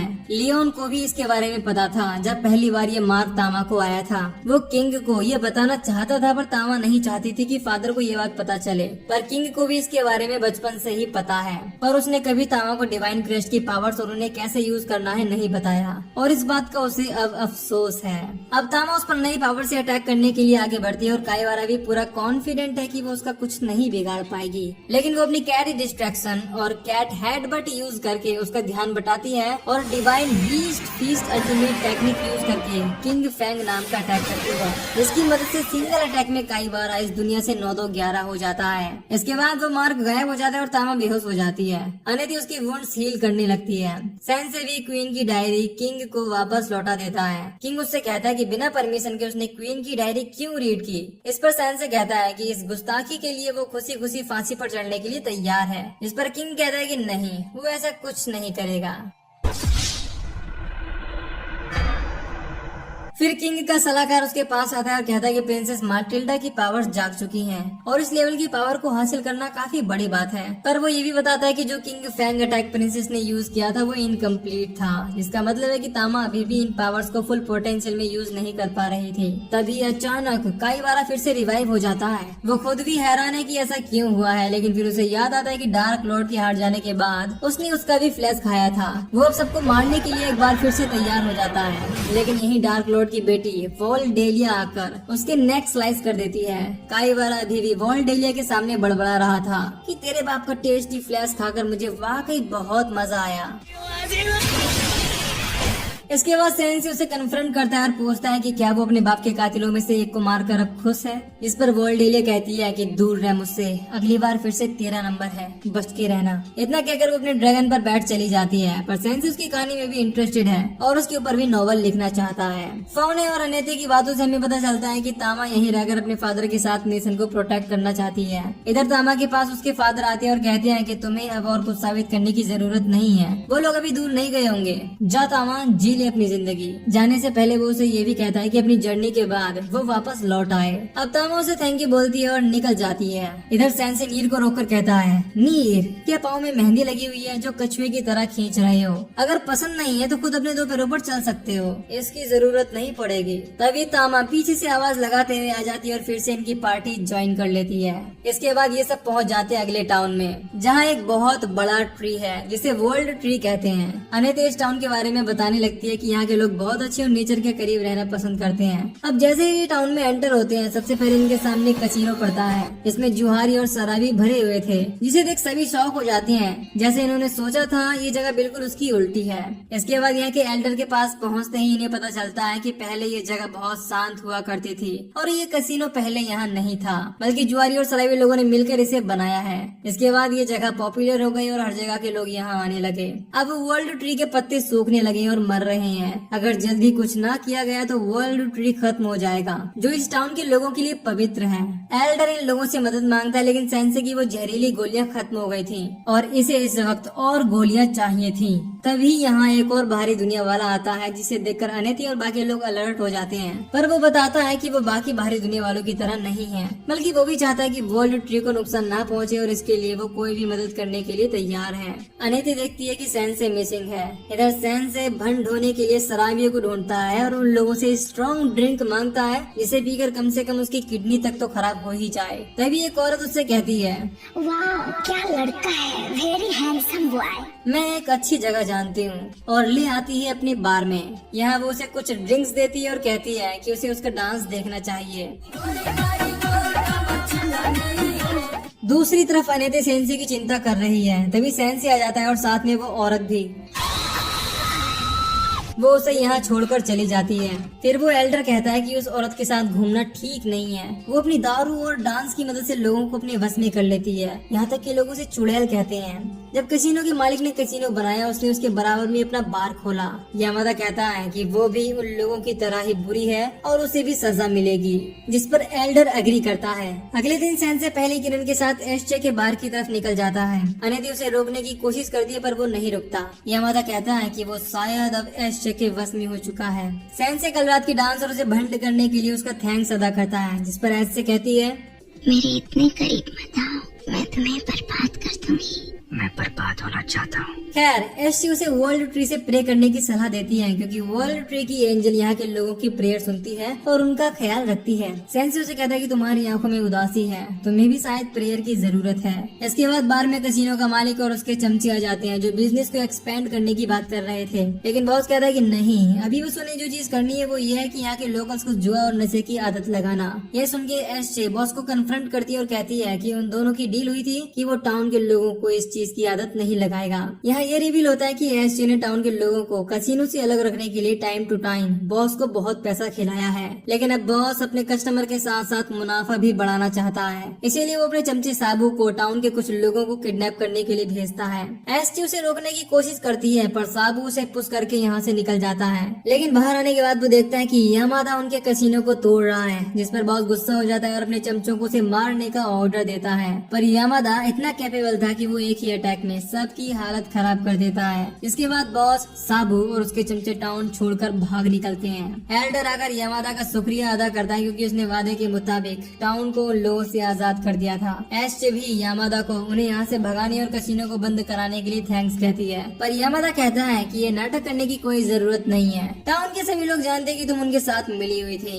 टाउन के लोग भी एस्चे को बुरा भला सुनाने लगते हैं और उस पर विच कहकर पत्थर भी फेंकते हैं। तभी सेंसे बीच में आता है और यामादा के साथ साथ टाउन के लोगों को भी बताता है कि तुम लोगों की सेफ्टी के लिए ही एस्चे बॉस को फेवर करती थी। अगर ऐसा ना होता तो टाउन के सभी लोगों में नशा और जुआ बहुत पहले ही फैल चुका होता। यामादा को ये सुनकर एस्चे के लिए बुरा लगता है, पर टाउन वाले सुनने को तैयार नहीं थे। इसके बाद एस्चे भी टाउन छोड़कर चली जाती है। यामादा ये सब जानने के बाद सेंसे से पूछता है कि क्या उसने सही किया। इस पर सेंसे कहता है कि उसे नहीं पता, पर जिसने टाउन को सच में बचाया लोगों ने उसे यहाँ से निकाल दिया। तभी एल्डर यामादा के पास आता है और कहता है कि वो उसकी ताकत से काफी इम्प्रेस्ड है, इसीलिए एक और फेवर मांगता है, जो था उन नशेड़ियों से छुटकारा दिलाना जो वर्ल्ड ट्री के पत्ते बेचकर काफी सारा पैसा कमा चुके हैं, ताकि एल्डर और इस टाउन के लोग खुद वर्ल्ड ट्री के पत्ते बेचकर पैसा कमा सकें, क्योंकि उसे विश्वास है कि कसिनो के बॉस और विच के जाने के बाद वर्ल्ड ट्री फिर से रिवाइव हो जाएगा। ये जानने के बाद यामादा शॉक्ड रह जाता है कि उसने वर्ल्ड ट्री को बचाने के लिए उन लोगों को भगाया, पर अब यहाँ के लोग वही सब दोबारा शुरू करना चाहते हैं जो वर्ल्ड ट्री को मार रहा था। यहाँ तक कि एल्डर उसे रोक कर उन्हें प्रोटेक्ट करने का भी ऑफर देता है, जिसके बदले में मुनाफे का 10% देने का वादा करता है। यामादा रियलाइज करता है कि उसने गलती कर दी। इधर ये सब अपने सफर पर आगे निकल जाते हैं। तभी नीर नोटिस करता है कि वर्ल्ड ट्री के पत्ते झड़ रहे हैं और उनके देखते ही देखते वर्ल्ड ट्री सूख जाता है और सारे पत्ते टूट जाते हैं, जिसे देख एल्डर और टाउन के लोग कहते हैं, ये क्या हो गया? सेंसे के सामने एक एंजल अपीयर होती है जो और कोई नहीं बल्कि एस्चे थी, यानी कि वर्ल्ड ट्री स्पिरिट। सेंसे ने असल में उसकी आंखों में उसके दर्द को देखा था, इसीलिए वो उसे समझने के लिए उसे ब्लेस करती है और चली जाती है। सेंसे अपनी पिल्स की बोतल देखता है जो भरी हुई थी और उसे अनलिमिटेड पिल्स की ब्लेसिंग मिली थी। इसके बाद ये लोग अगले चेक पॉइंट यानी कि टेम्पल पर जाने के लिए एक शॉर्टकट लेते हैं और अब ये तपती हुई गर्मी में डेजर्ट में फंस चुके हैं। लेकिन सेंसे को सिर्फ एक ही चीज की पड़ी हुई है। वो कहता है, हे चमकती दमकती सूरज, अपनी तपतमाती धूप से मुझे मार डालो। जब सबकी हालत खराब है इस दौरान नीर एकदम चिल है। तामा और अनेते उसकी वजह पूछती है तो वो कहता है कि वो ओरिजिनली यहीं का है और ये भी कहता है कि अच्छा है हम लोग दिन में निकले हैं क्योंकि रात को यहाँ लुटेरे लोग रहते हैं। तभी यहाँ कुछ राइडर्स आ जाते हैं, जिनमें से एक जिसका नाम टोरू है कहता है कि तुम लोग हमारी टेरिटरी के बॉर्डर पर हो, इसका मतलब है तुम्हें यहाँ से क्रॉस करने के लिए टोल टैक्स देना होगा। अनेते और तामा, जिनका इतनी तेज धूप में पहले से ही मूड खराब है, फाइट मोड में आ जाती हैं और एक एक करके उन्हें पीटने लगती हैं। जिसके बाद इनमें से एक जाकर तोरू को समझाता है कि ये छोरियां छोरों से कम नहीं हैं। तोरू कहता है, अच्छा मैं भी तो देखो इनमें कितनी गर्मी है। इसी बीच सेंसे कॉफिन के बाहर पड़ा हुआ है और उसका ऑमलेट बन रहा है। इस बीच तोरू उसे एक अच्छा निशाना समझता है और उसकी तरफ बढ़ता है।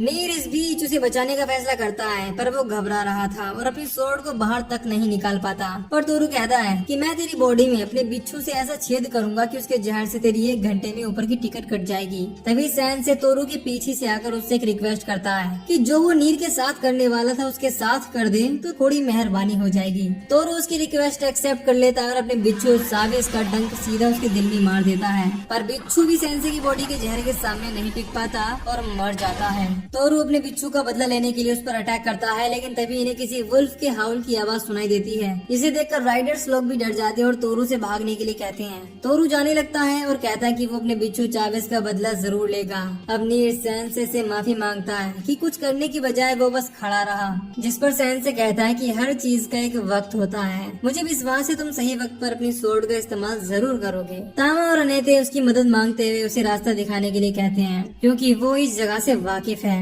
इसके बाद वो उन सबको ले आता है एक छोटे से घर पर जो कि एक ऑर्फनेज है। वहाँ उसे कुछ और बच्चे मिलते हैं जो उसे जानते थे, क्योंकि वो इसी ऑर्फनेज में रहा करता था। तभी यहाँ के केयर टेकर भी आ जाती है जो नीर को देखकर काफी खुश थी। अब ये लोग अंदर जाते हैं जहाँ पर सबके लिए काफी खाना था। केयर टेकर बताती है कि कोई तो हर रात को यहाँ खाना छोड़ जाता है। इन्हें फिर से वुल्फ की हाउलिंग सुनाई देती है, जिसकी वजह से इन्हें काफी अलर्ट भी रहना पड़ता है। अब रात को सबके सो जाने के बाद सेंसे बाहर उस वुल्फ के कारनामों को देखने लगता है। इधर नीर की आँख खुल जाती है और वो खिड़की पर किसी की परछाई देखता है। वो वुल्फ की बात से डर जाता है और स्वॉर्ड लेकर डरते डरते बाहर आता है, जहाँ उसे वही अनजान आदमी मिलता है जो इनके लिए खाना छोड़कर जा रहा था। नीर उसे कन्फ्रंट करता है तो वो बताता है कि उसे उसे अच्छा लगता है बच्चों को पेट भर खाना खाते देख। खैर वो आदमी अपना नाम सेतो बताता है और उससे पूछता है कि उसने पहले उसे यहाँ नहीं देखा, जिस पर नीर कहता है कि वो बहुत पहले बहादुर योद्धा बनने के लिए ऑर्फनेज छोड़कर एडवेंचर पर निकल पड़ा था। इसके बाद सेतो फ्रूट्स की टोकरी उसे देकर जाने लगता है। अब सुबह हो चुकी थी, इसीलिए नीर उसे इनके पास ही ब्रेकफास्ट करने के लिए इनवाइट करता है, पर वो ये कहते हुए मना कर देता है कि वो बच्चों के लिए इतना करके काफी खुश है।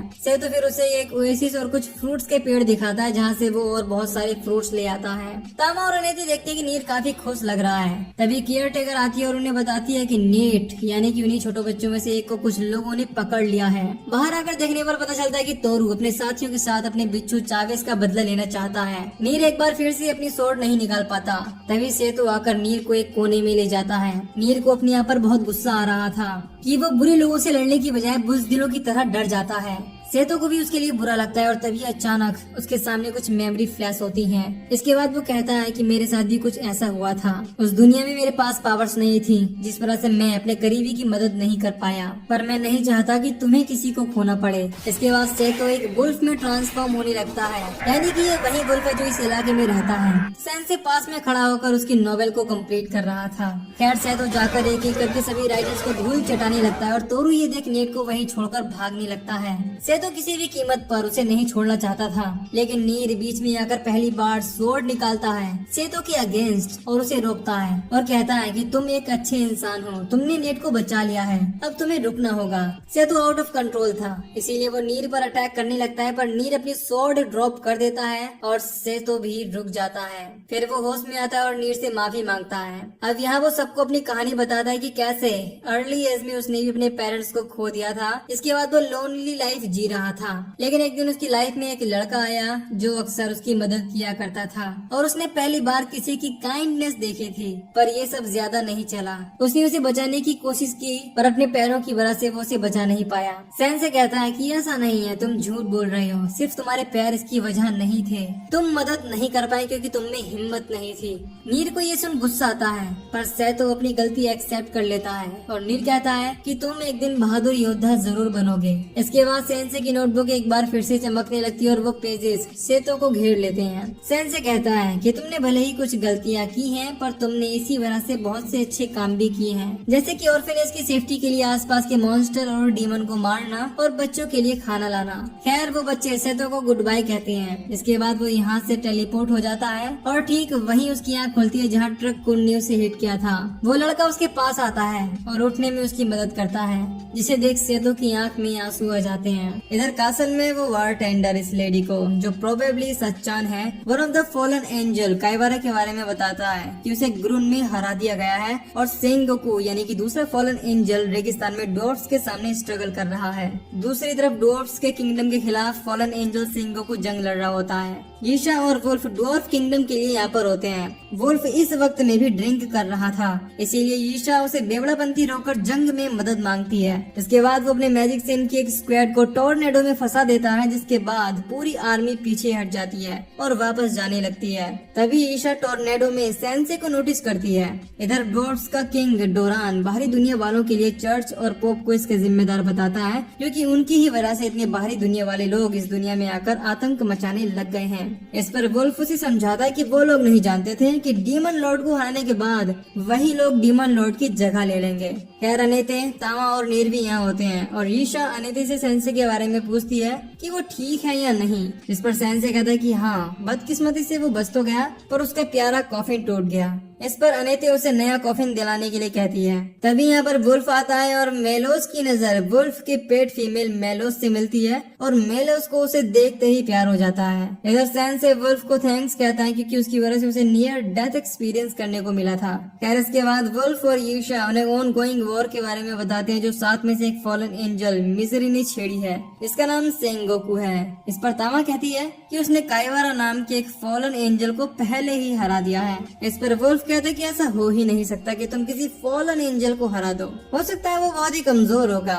तामा कहती है ऐसा नहीं है, हमारी पार्टी बहुत स्ट्रांग है, यहाँ तक कि सेंसे के पास भारी दुनिया वालों को उसकी दुनिया में भेजने की स्किल भी है। वुल्फ कहता है हाँ मैं जानता हूँ सेंसे की पावर्स के बारे में, ईशा ने बताया, पर मुझे नहीं लगता कि वो मेरे मैजिक के सामने कुछ है। लेकिन पॉप को सेंसे की पावर्स में इंटरेस्ट है, पर मुझे नहीं लगता कि फॉलन एंजल्स को हराने के लिए हमें सेंसे की जरूरत है। अब ईशा उसके बारे में बताती है कि बेशक वुल्फ इस दुनिया का सबसे ताकतवर जादूगर है और उसमें फॉलन एंजल को हराने का पोटेंशियल है। इधर सेंगोकू वापस लौट आया था और कल जंग को फिर से कंटिन्यू करने की बात करता है, लेकिन बारटेंडर कहता है कि नहीं, हमें किसी और को भेजना चाहिए और फॉलन एंजल ऑफ ग्रीड को इस काम के लिए चुनता है। इसके बाद हम सेंसे को देखते हैं। वो मेलोस के लटके हुए मुंह को देखकर समझ जाता है कि वो फीमेल मेलोस को याद कर रहा है और उससे कहता है कि देखो मेलोस, जो तुम्हें हुआ है उसे एक तरफा प्यार कहते हैं, तो मैं तुम्हें यही सलाह दूंगा कि वन साइडेड लव में जो दर्द है उसे फील करो और खुश रहो। मेलोस को ये आइडिया पसंद नहीं आता, इसीलिए सेंसे कहता है कि अच्छा चलो ठीक है, मैं तुम्हारी मदद करूंगा। तभी इन्हें फिर से फीमेल मेलोस दिखाई देती है और वुल्फ भी। इसे लड़कियों ने घेर रखा था। वो यहाँ से जाने लगता है और सेंसे उसे फॉलो करने लगता है। वुल्फ एक छोटे से घर के पास आ जाता है और कहता है ये मैं हूँ। कोई दरवाजा नहीं खोलता। इसके बाद वो कहता है कि जंग खत्म होने के बाद वो फिर से उसके पास आएगा। ये देख सेंसे समझ जाता है कि शायद वो अपनी लवर से मिलने आया होगा, इसीलिए प्राइवेसी देते हुए जाने लगता है। अगले दिन दोरान अपने किंगडम को बचाने के लिए फिर से अपने सोल्जर के साथ जंग में उतर जाता है। क्लियरली इस जंग में इनकी साइड स्ट्रॉन्ग थी। तभी ईशा को दूर एक ड्रैगन दिखाई देता है जो डीमन लॉर्ड का डार्क ड्रैगन था, पर वुल्फ कॉन्फिडेंट था और कहता है कि मैंने पहले भी कई ड्रैगन मार गिराए हैं। अब जैसे ही वो उस ड्रैगन पर अटैक थ्रो करने वाला था, वो उस पर बैठे राइडर को नोटिस करता है जो एंजल ऑफ मिजरी सेंगोकू की बजाय एंजल ऑफ ग्रीड थी। वुल्फ उसे देखकर फ्रीज हो जाता है और कुछ नहीं कर पाता। ईशा उसकी हेल्प करने की कोशिश करती है पर ग्रीड के सामने उसका मैजिक कुछ नहीं कर पाता। ग्रीड ईशा को छोड़ देती है और वुल्फ को अपना मास्टर बताती है, जिसके बाद वो उसे पकड़ के अपने साथ ले जाती है। ये देख ईशा दोरान से रिट्रीट करने के लिए कहती है। इसके बाद ईशा राउंड टेबल पर सबको वुल्फ और ग्रीड के बारे में बताते हुए कहती है कि ग्रीड उसे साउथ वेस्ट में ले गई है, इसका मतलब है वो ड्रिटन टेम्पल पर गए हैं। दोरान वुल्फ पर फ्रस्ट्रेट था क्योंकि उसकी वजह से भी ये लोग हार रहे थे। इस दौरान सेंसे मेलोस को फीमेल मेलोस की हालत दिखाते हुए कहता है कि देखो वो इस वक्त दुख में है और उसे खुश करने का सिर्फ एक ही तरीका है और वो है उसके मास्टर वुल्फ को ढूंढना। इसके बाद ये दोनों सीधे वहीं आ जाते हैं उस छोटे से घर के सामने और उस घर का दरवाजा खटखटाते हैं।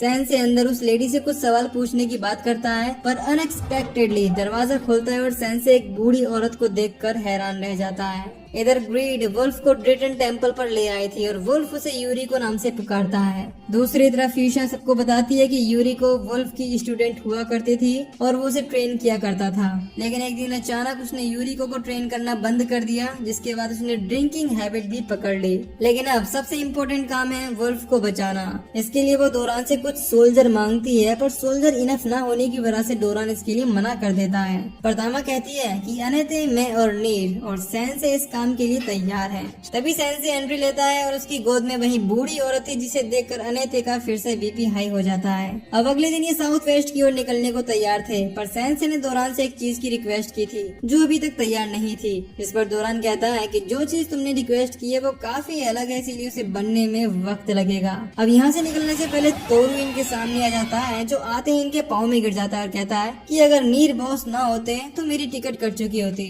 अब मैं उस ऑर्फनेज का ख्याल रखता हूँ। ये सुनकर नीर काफी खुश होता है। तोरू इन्हें अपनी हेल्प ऑफर करता है और अपनी स्किल का यूज करके एक टाइगर को एक वैन में ट्रांसफॉर्म कर देता है, जिसके बाद सब उसमें बैठ जाते हैं। लेकिन सेंसे को वो बैठने नहीं देता और कहता है कि तू कहाँ आ रहा है पनौती, तूने मेरे चावेस को मारा है। इसके बाद तोरू और बाकी सब जाने लगते हैं। तामा और अनेते वैन को वापस मोड़ने के लिए कहते हैं पर वो मना कर देता है। खैर वो बूढ़ी औरत सेंसे से कहती है कि वो भी उसके साथ वुल्फ के लिए चलेगी। इसके लिए सेंसे राजी हो जाता है। इसके बाद ये सब आ जाते हैं ड्रिटन टेम्पल पर, जहाँ पर यूरिको ने सारे प्रीस्ट को घायल कर दिया था और समझ जाते हैं कि वुल्फ और यूरिको यहीं पर हैं। अंदर जाने पर इन्हें वुल्फ सामने बंधा हुआ मिलता है। ये लोग यूरिको से वुल्फ को छोड़ने के लिए कहते हैं, इसके बाद वो कहती है मेरा नाम यूरिको है, एक बाहरी दुनिया से आई लड़की जिसे वुल्फ ने ट्रेन किया, पर अब मैं फॉलन एंजल ऑफ ग्रीड हूँ। ये सुनकर ये लोग समझ जाते हैं कि उसे हराना आसान नहीं होने वाला। इसके बाद यूरिको अपनी स्किल का यूज करके स्केलेटन्स को समन कर लेती है, जिसके बाद वो उन पर हमला कर देते हैं। तामा, रेती और बाकी लोग उन्हें एक एक करके डिस्ट्रॉय करने लगते हैं, पर ये लोग कम होने का नाम ही नहीं ले रहे थे। ये सब उससे इस सब के पीछे और उसके ईविल बनने की वजह पूछती है। इस पर यूरिको बताती है कि जब वो इस दुनिया में टेलीपोर्ट हुई तब वुल्फ ने उसे ट्रेन किया ताकि वो अपनी स्किल को फुल पोटेंशियल पर यूज कर पाए और डीमन लॉर्ड को हराए। सब कुछ सही जा रहा था, लेकिन एक दिन रिटर्न टेम्पल पर एक और लड़की हिकारी टेलीपोर्ट होकर आई। इसके बाद वुल्फ ने उस पर ध्यान देना छोड़ दिया और हिकारी को ट्रेन करना शुरू कर दिया। यहाँ तक कि अब हिकारी उसके लिए वो टॉपर बन चुकी थी जो डीमन लॉर्ड को हराएगी। मुझे ये सब देख इतना बुरा लगा कि जेलसी की वजह से मेरी स्किल पूरी तरह से अनलॉक्ड हो गई और मैंने हिकारी को अपनी पावर का यूज करके मार डाला, और अब मैं सेम चीज तुम लोगों के साथ भी करने वाली हूँ। वुल्फ ये देखकर सबको यहाँ से भाग जाने के लिए कहता है, लेकिन सैन से अपनी सवारी जो उसने डोरान से मांगी थी उसके साथ एक हीरोइक एंट्री मारता है और मेलो से उस बूढ़ी औरत को लाने के लिए कहता है। यूरिको उसे देखकर हैरान थी क्योंकि ये बूढ़ी औरत हिकारी थी। सैन से कहता है, मैंने तुम्हारी छोटी बहन के बारे में सब कुछ लिख लिया है, बस तुम्हारे हिस्से का पार्ट बाकी है। ये जान के बाकी लोग हैरान रह जाते हैं कि ये दोनों बहन हैं। हिकारी यूरिको को रोकने की कोशिश करती है और कहती है कि तुम ऐसी बिल्कुल भी नहीं हो, तुम्हें ये सब करने की जरूरत नहीं है। पर यूरिको कहती है कि मैं तुमसे नफरत करती हूँ, तुम्हारी वजह से मैं कभी आम लड़कियों की तरह बाहर नहीं जा पाई और न ही स्कूल, इसीलिए जब मैं यहाँ आई तो मैं खुश थी, मैं जो चाहे यहाँ कर सकती थी, पर तुम यहाँ भी आ गई और मुझसे सब कुछ फिर से छीन लिया। इसके बाद यूरिको हिकारी को मारने ही वाली होती है, लेकिन तभी सैन से बीच में आ जाता है और कहता है कि चलो मुझे मेरी नॉवल के लिए अपनी कहानी बताओ। पर यूरिको को उसका इंटरफेरेंस अच्छा नहीं लगता और वो उस पर अटैक कर देती है, लेकिन वुल्फ बीच में आकर उस अटैक को अपने ऊपर ले लेता है। इसके बाद उसकी आधी बॉडी बूढ़ी होने लगती है। सैन से वुल्फ से कहता है कि ज्यादा हीरो बनने की कोशिश मत करो, तुम्हारा मेरी नोवेल में कोई काम नहीं है। इतना कहकर वो यूरिको की तरफ बढ़ता है, जिसके बाद यूरिको अपनी स्केलेटन शोल्डर की मदद से उसे घायल कर देती है। पर सैन से उससे कहता है कि मैं एक राइटर हूँ और तुम मुझे वो सब बता सकती हो जो तुम सच में फील करती हो। यूरिको अपनी कहानी शुरू करती है और हमें पता चलता है कि हिकारी अक्सर बीमार रहा करती थी और यूरिको को उसके फादर की एब्सेंस में उसका ख्याल रखना होता था। उसके पिता भी हिकारी पर ही ज्यादा ध्यान देते थे, जिससे वो अपने आप को लेफ्ट आउट या कहीं अकेला फील करने लगी थी। वो अक्सर खिड़की के बाहर लड़कियों को स्कूल जाते देखते थे।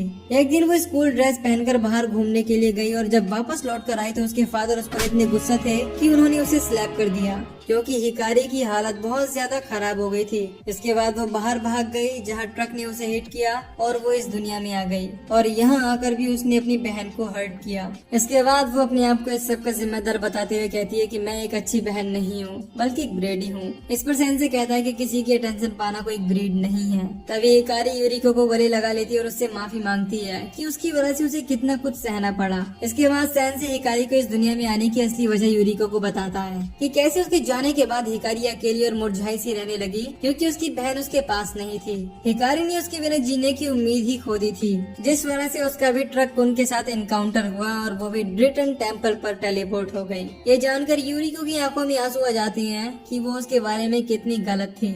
वुल्फ यहाँ अपनी गलती का भी एहसास करता है, क्योंकि जब हिकारी यहाँ टेलीपोर्ट हुई तब यूरिको अपनी बहन को देखकर काफी खुश थी क्योंकि वो अब बीमार नहीं थी। पर हिकारी को जब पता चला कि वो डीमन लॉर्ड को हराने के लिए अपने आप को ट्रेन कर रही है तो उसने वुल्फ से रिक्वेस्ट की कि वो उसे ट्रेन करे ताकि इस दुनिया में यूरिको को अपने लिए जितना चाहे उतना वक्त मिले और वो खुश रहे। अगर वो चाहता तो ये सब होने से रोक सकता था। खैर अब सैन से अपना पार्ट प्ले करता है, जिसके बाद उसकी नोटबुक चमकने लगती है और टेलीपोर्टेशन प्रोसेस शुरू हो जाता है। वुल्फ ये देखकर समझ जाता है कि ईशा इसी चीज के बारे में बात कर रही थी। खैर यूरिको की स्किल का असर खत्म हो जाता है, जिसके बाद हिकारी, वुल्फ और बाकी सब फिर से ठीक हो जाते हैं। यूरिको वुल्फ और बाकी सबसे माफी मांगती है, जिसके बाद दोनों सिस्टर फिर से वापस अपनी दुनिया में लौट जाती हैं। इधर ड्वार्फ्स फिर से जीतने लगते हैं और दुश्मन को पीछे खदेड़ देते हैं। इस तरफ मिलर पोप को बताता है कि कैसे सैनसे ने फॉलन एंजल ऑफ ग्रीड को वापस उसकी दुनिया में भेज दिया है। ये सुनकर पोप काफी खुश होता है और कहता है कि उसे ऐसे ही किसी सेवियर की जरूरत थी। इधर सब कुछ सही जा ही रहा था कि तभी fallen angel of misery Sengoku आ जाता है, पर वुल्फ सबको पीछे हटने के लिए कहता है और कहता है कि मैं इससे निपट लूंगा और टोर्नेडो मैजिक का यूज करता है। पर सेंगोकू की आर्मर के सामने टोर्नेडो कुछ नहीं कर पाता। तोरू भी मौका देखकर पीछे से अटैक करता है, पर आर्मर एक बैरियर बना लेता है जिससे वो भी कुछ नहीं कर पाता। तामा कहती है कि मैंने पहले भी एक को हराया है, तो इससे भी मैं ही निपट लेती हूँ।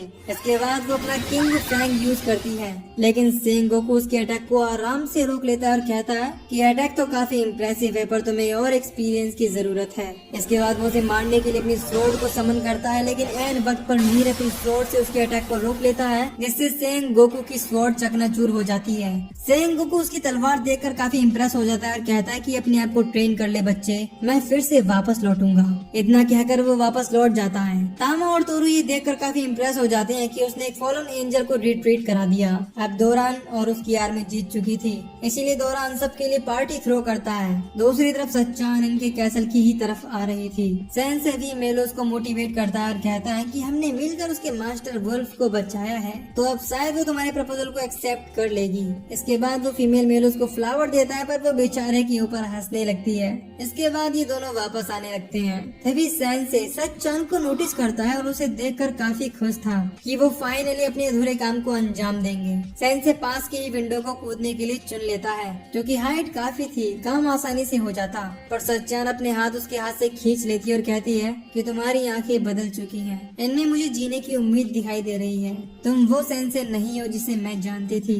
सेंसे कहता है ऐसा कुछ नहीं है, बल्कि मैं पहले की ही तरह मोटिवेटेड हूँ। तभी मेलोस, तामा, अनेते और नीर को यहाँ बुला लाता है और सच्चान उन्हें देखकर कहती है कि तुमने शायद इस दुनिया में डेथ से ज्यादा अच्छी चीज ढूंढ ली है। इतना कहकर वो जाने लगती है।